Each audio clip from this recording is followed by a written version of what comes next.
So I wanted to get on today to talk about spiritual people and money. And it's because I was asked this question last week by a successful lady. She's also spiritual, and she's like, I don't understand, but all the spiritual people that I meet, they all seems like they all struggle when it comes to money and making a living, and be able to get material stuff. And she's like, I don't know why. And I said to her, I do. And this is because I was there. I went through this. So there are multiple reasons why this is so very common. I'm sure either you're one of them or others who are for relief, even for their spirituality, and but they have issues when it comes to money and success and just getting their material stuff, right? So here are a few reasons. So number one, right, spiritual people that are really like deep into their spirituality, they come in with their upper chakras wide open, super evolved. Okay, so high frequency. So they're really, really tapped into the ether, the unknown, the psyche, the spiritual realm. And so therefore they have their upper chakras, like their crown, their third eye wide open, and then they can connect easily, and they're all of the like higher dimensions. So what happens because of that, um, spiritual people can get addicted to spirituality. I know because I was there. And they would rather be out there than down here. So the way it looks like, so this is what I went through, especially 2020, right? During COVID time where we were locked down. I was really into meditating, and I would spend long times to meditate. It was just, I could see how it was becoming addicting because I would rather be meditating, connecting with the universe and being out there than being in the grounding and the present, because it's more fun. Okay, even in dreams, right? So I went through this experience where I was sleeping more. And I would rather be sleeping and dreaming because I have a dream because there was more excitement. It was more fun. There more happening for sure than there was happening in the ground, on the ground in the present. So spiritual people tend to be in their upper chakras, and they have an imbalance with their lower chakras. So they tend to come in as masters when it comes to the upper chakras, the crown and the third eye. They're very psychic, they're very, open, and have their psychic abilities online, but they don't master their lower chakras. And as a result, they have an imbalance when it comes to the upper and the lower.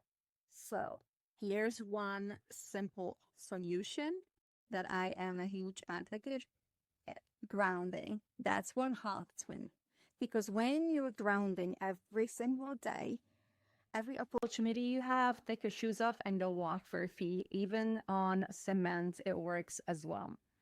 So if we're approaching the winter in the northern hemisphere, if you've got a basement with cement, that is going to help you. Which I understand when it's cold outside. I used to live in Pennsylvania. It was very cold. So if it does get too heat, when it comes to grounding, I have actually wrote a blog.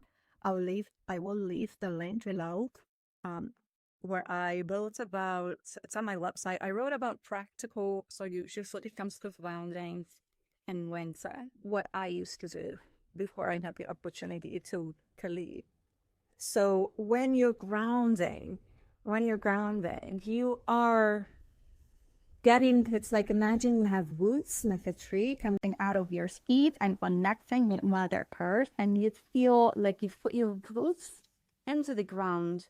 You get that support from underneath us. So you that way it will create a balance when it comes to your lower chakra, so your roots. Start with your root chakra, start getting it out stronger, along with your sacral and your solar plexus. Okay, and it's a daily routine that I started doing, and it's essential, just like food and water and oxygen. It's like I cannot go a day without grounding because I'll be too much out there. Think of like you being an antenna, especially if you have ADHD. Okay, ADHD, attention dial in higher dimension. We are antennas. We have like these receptors, kind of like I had a vision to explain how to home care in the 80s. I grew up in Malta, and we had those old antennas on the roofs. So we were on the we have flat roofs. If you were on the roofs, you can see all these antennas, and that's how I am. And if you have ADHD or you're into spirituality, that's how it feels. You've got all these antennas wide open, and you're constantly receiving. It's a lot. It is a lot, and it's non-stop. It doesn't stop. It's 24/7, because even when you're sleeping, you're draining and receiving. Okay, so it is really, really, it's important when you're grounding, because when you're grounded, you really are getting your roots stronger, and you're connecting with the earth, and that will create a balance with your upper and lower chakras. It has helped me a lot. Huge, huge shift. And as a result, it will help you with your focus. You'll be able to be more focused. That will help you with staying calm, and it will help you with clarity. Okay, so you'll be more grounded, more clear, calm, and not all over the place and chaotic. You have ADHD, you know how that feels and what it looks like. So grounding is essential because they were healthy. So back to like conversation, why do spiritual people struggle with money? Well, so first we talked about the imbalance between the upper chakras and the lower chakras. Second is because of subconscious programs, subconscious beliefs that they have taken on when they were children. For example, let's say they grew up Christian or other religions, and they have taken on from their parents a belief that money is evil, and that religious people or spiritual, they have to be separate from money because of that reason. Well, let me tell you something. Money is energy. Money is neutral.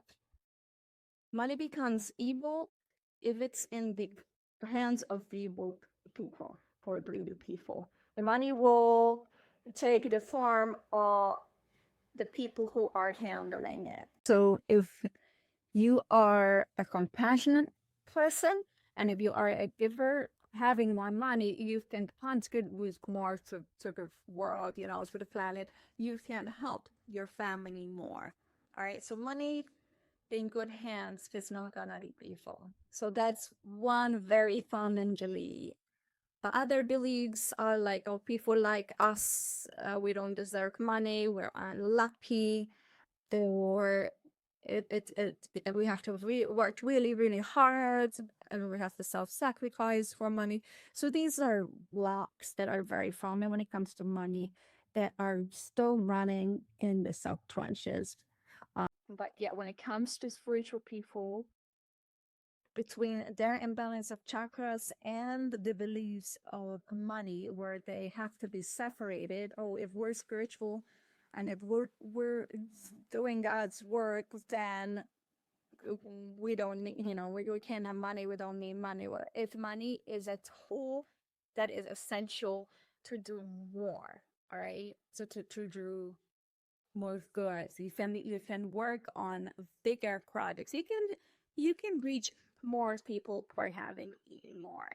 So that's super, super common. So if you have still, or anyone in the spiritual community, it was super common when it please share this information That's that's help me and help everyone reach, more and more, so we can all start making shifts subconsciously, working our eyes inner world, our inner child, and we can finally end these beliefs, and we can reach, help more people. All right.